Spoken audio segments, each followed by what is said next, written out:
Hey guys, today we're going to make a sea of pattern.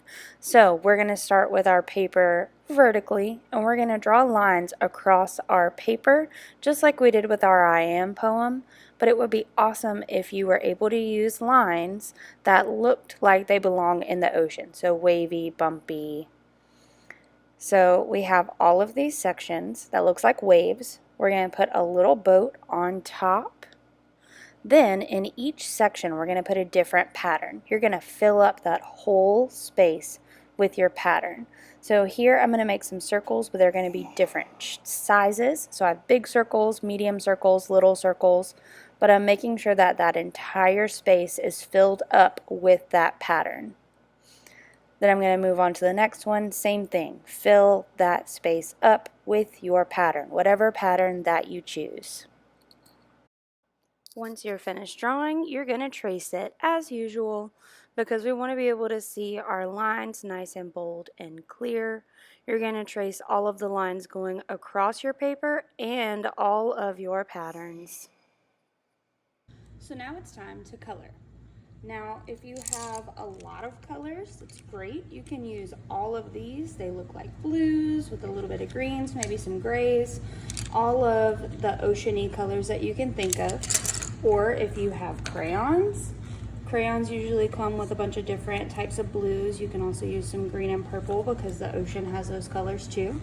But if you only have a couple of colors, you can still make it look really pretty. I'm going to show you how. When you press on your color pencil, you can make different values.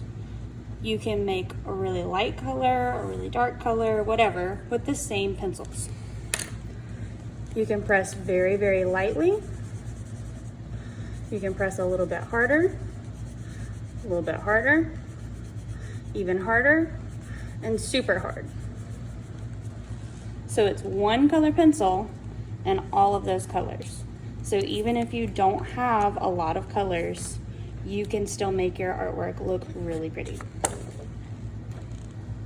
You can also layer your colors, and I'll show you what I mean. I can take one color and color inside my section and decide, you know what, I think it would look really cool if I took another color and I colored it on top of it.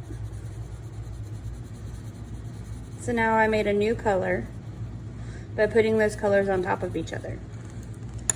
And you can do that all over your whole picture. What I would suggest is making each one of these layers that you created, each section, a slightly different type of blue. Because right now it kind of runs together in some places. So if each layer, each section has a slightly different color, it'll be a lot easier to see those patterns that you worked so hard on.